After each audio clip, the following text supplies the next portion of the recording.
गवादर में coastal highway पर firing, 5 अफराद कत्ल। डिप्टी कमिश्नर हमूदुर रहमान के मुताबिक वाकया कलमत के मकाम पर पेश आया।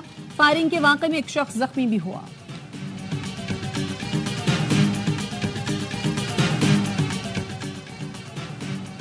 कराची में डंपर और वाटर टैंकर बेलगाम, रोकने वाला कोई नहीं। मंगोपीर में वाटर टैंकर ने मोटरसाइकिल सवार कुचल दिया। हाफिज इब्राहिम की 27वीं शब को तरावी मुकम्मल होना थी। टैंकर ड्राइवर फरार, पुलिस ने टैंकर थाने मुंतकिल कर दिया। हादसे के खिलाफ इलाका मकीनों का नया नाजुबाद के करीब एहतजाज। मलीर में मियाँ बीवी और बच्चे को कुचलने वाले टैंकर ड्राइवर और हेल्पर का 3 रोजा जिस्मानी रिमांड दिया गया। अदालत ने कहा हैवी ट्रैफिक का इन औकात में दाखिला भी ममनू है। मालूम करें जिस रूट से टैंकर आ रहा था वहां इजाजत थी या नहीं। मुलजिम के खिलाफ थाना मॉडल कॉलोनी में मुकदमा दर्ज। वाकई की सीसीटीवी वीडियो सामने आ गई।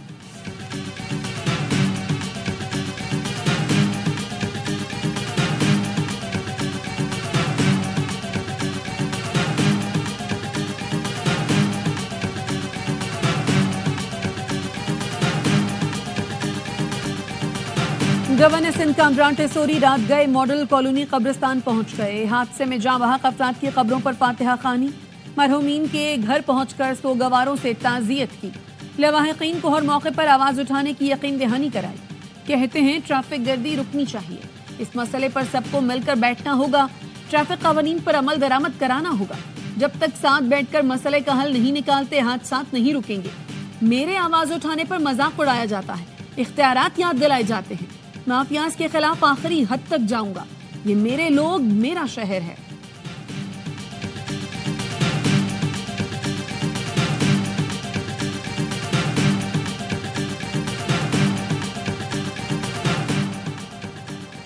कराची के बाद डंपर गर्दी लाड़काना तक पहुंच गए। शहर में एक ही डंपर ने 5 रोज में 4 अफराद को कुचल कर मार डाला। सिंध सॉलिड वेस्ट मैनेजमेंट के डंपर ने एयरपोर्ट रोड पर एक और खातून को कुचल दिया। कुतुब कॉलोनी की रिहायशी मौके पर जांबहक 4 रोज कबल इसी डंपर ने ईद शॉपिंग के लिए जाने वाली फैमिली को कुचल दिया था। हादसे में मां, बेटा, बेटी जांबहक और वालिद जख्मी हुआ था। पहले हादसे के बाद लाइसेंस बनवाकर डंपर का ड्राइवर तब्दील कर दिया गया था। उसी डंपर पर दूसरे ड्राइवर ने आज खातून को कुचल डाला।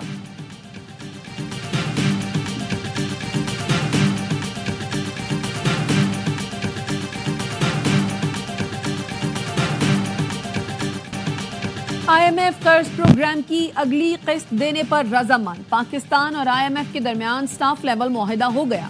मौसमियाती तब्दीली और IMF की किस्त मिलाकर पाकिस्तान को $2 अरब मिलेंगे। आलमी मालियाती इदारे ने मुआशी अहदाफ के हुसूल में पाकिस्तान की कारकर्दगी को सराहा। वज़ीर-ए-आज़म शहबाज शरीफ ने काबीना इजलास से खिताब में कहा, IMF के हदफ से ज्यादा टैक्स जमा किया। आलमी इदारे के लोग हैरान परेशान थे। ये सब पाकिस्तान में हुआ। IMF से मुआहदे में आर्मी चीफ की काविशें भी शामिल हैं। IMF ने टैक्स कलेक्शन का हदफ कम करने की पेशकश की। मैंने मना कर दिया। अगर मान जाता तो जितना काम हो रहा है सब रुक जाता। टैक्स मुकदमात की मद में 34 अरब रुपए रिकवर किए जा चुके हैं। इजलास में आर्मी चीफ की वालदा के इसाले सवाब के लिए फातिहा खानी भी की गई।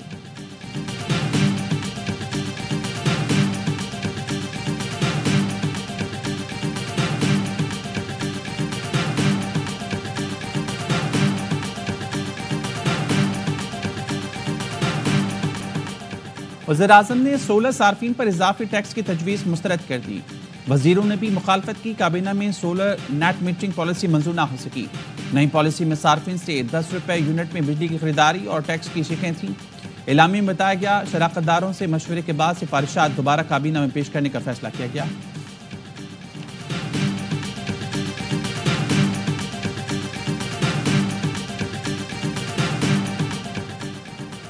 सेनेट की कायमा कमेटी में विफाकी वजीर अवैस लगारी को नेट मीटरिंग टैरिफ पर कड़ी तनकीद का सामना। शिबली फराज ने कहा, अब 10 रुपए की बिजली खरीद कर 50 रुपए में क्यों बेच रहे हैं? क्या 40 रुपए जग्गा टैक्स वसूल किया जा रहा है? पहले आपने कहा सोलर लगवाएं, अब कह रहे हैं कि अरबों रुपए का बोझ बढ़ गया। क्या ये नाअहली नहीं?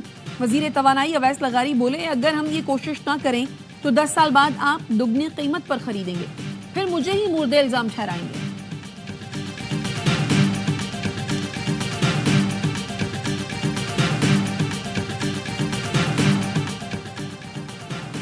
पाकिस्तान को हार्ड स्टेट बनाने के लिए कमेटी बना दी गई।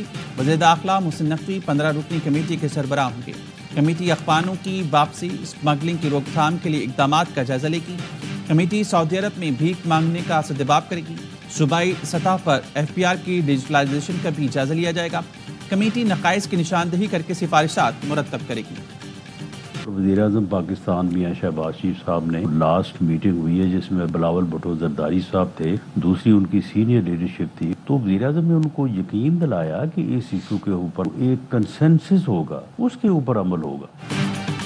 नेहरू के इशू पर पीपल्स पार्टी के साथ खड़े हैं। वजीर आजम ने यकीन दहानी कराई है, जैसा पीपल्स पार्टी कहेगी हुकूमत वैसे कर लेगी। नेहरू के मसले पर सिंध में जो खला बन रहा है, पीपल्स पार्टी को इसको खत्म करना चाहिए।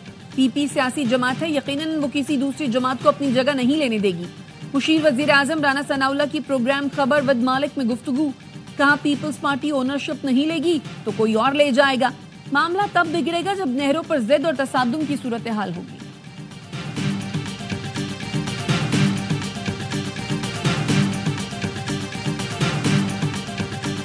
हुकूमत का आज से जाफर एक्सप्रेस की बहाली का ऐलान। वज़ीर रेलवे हनीफ अब्बासी का कहना है जाफर एक्सप्रेस आज से पेशावर क्वेटा, जुम्मे को क्वेटा से पेशावर के लिए रवाना होगी।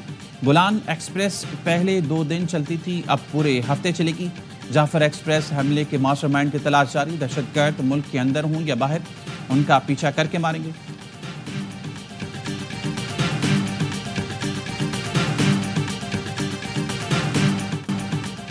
अमेरिका की कौमी सलामती सदर ट्रंप की मौजूदगी में महफूज हाथों में है। ट्रंप के इख्तिदार संभालने के बाद से अमेरिका में खरबों डॉलर की सरमायाकारी हो रही है। सदर ट्रंप मुल्कों पर आए टैरिफ से मुतालिक आज अमरीकियों को एतमाद मिलेंगे। तर्जुमान व्हाइट हाउस कैरोलाइन लेविट की प्रेस कॉन्फ्रेंस, कहा खुफिया मालूमात का चर्चा करने वाले सहाफी और दीगर डेमोक्रेट पार्टी के आलाकार हैं। ये वही सहाफी हैं जिन्होंने इराक में तबाहकुन हथियारों की झूठी खबरें दी थी। हौजियों के खिलाफ कामयाब फौजी कार्रवाई की गई।